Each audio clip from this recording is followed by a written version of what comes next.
Assalamualaikum warahmatullahi wabarakatuh. Saya Aziza Putri Alfiani dari kelas 6A Anestesiologi Universitas Harapan Bangsa. Di sini, saya akan menjelaskan terkait pengkajian neonatal impact pain scale. Yuk simak penjelasan saya. Lalu, apa sih nyeri itu? Nyeri adalah suatu keadaan yang tidak nyaman baik bersifat ringan maupun berat. Lalu, bisakah neonatal merasakan nyeri? Tentu iya, karena sistem nyeri masih utuh dan fungsi pada neonatus, prematur, ataupun cukup bulan. Jadi, adapun pengajian yang dapat digunakan untuk mengkaji skala nyeri pada neonatal, yaitu salah satunya adalah Neonatal Impact Pain Scale atau NIPS, yang merupakan pengajian nyeri untuk menilai derajat nyeri pada neonatal usia 0 sampai 1 tahun. Dan untuk format NIPS ini menilai nyeri dengan memperhatikan ekspresi wajah, tangisan, pola nafas, pergerakan tangan, pergerakan kaki, dan tingkat kesadaran neonatus tersebut. Nah, ini adalah indikator penilaian yang dapat dinilai dari pengkajian Neonatal Impact Pain Scale.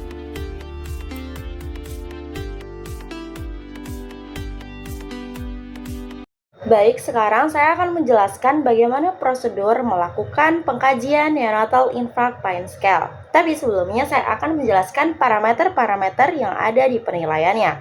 Yang pertama adalah ekspresi wajah. Apabila ekspresi wajah pasien rileks, maka diberi poin 0 dengan keterangan wajahnya tenang dan ekspresinya rileks. Nah, untuk ekspresi wajah yang menyeringai itu diberikan poin 1 dengan keterangan otot wajah tegang, dagu tegang, rahang tegang, serta alis mengerut.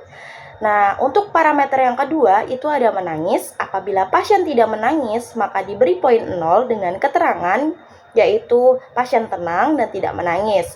Nah, untuk pasien yang merengek diberikan poin 1 dengan keterangan pasien merengek pelan dan sebentar-sebentar.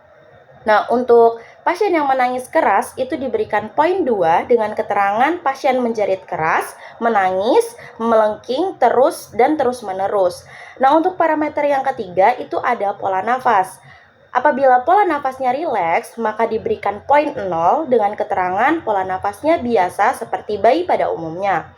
Untuk perubahan pola nafas itu diberikan poin 1 dengan keterangan pasien itu tersengguk-sengguk, tidak teratur, lebih cepat dan dari biasanya, tersumbat dan menahan nafas.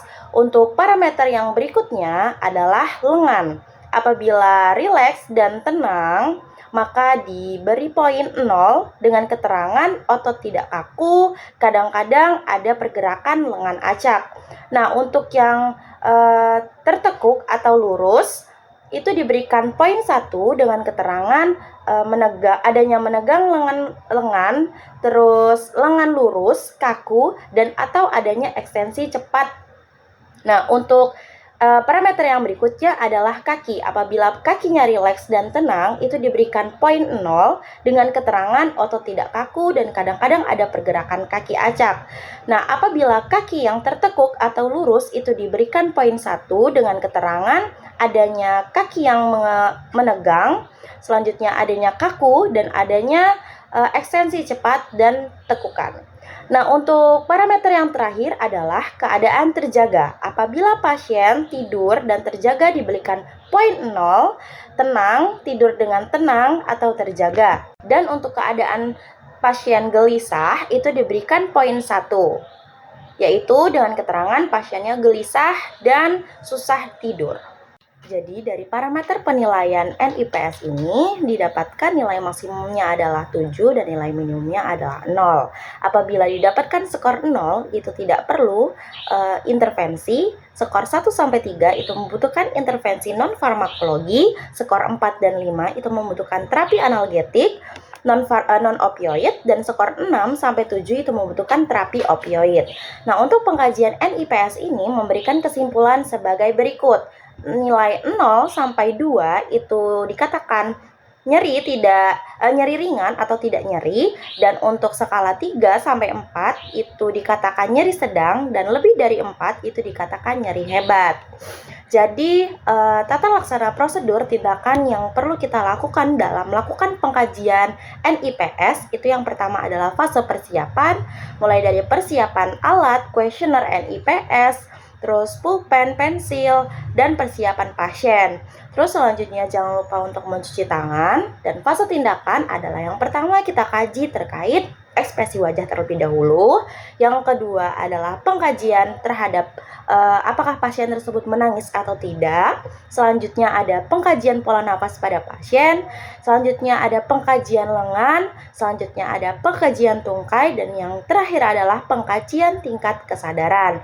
Dan fase terakhir adalah fase terminasi, di mana fase kita akan mencuci tangan serta mendokumentasi dari hasil yang kita dapatkan, dan kita akan menyimpulkan pasien tersebut kira-kira membutuhkan terapi apa.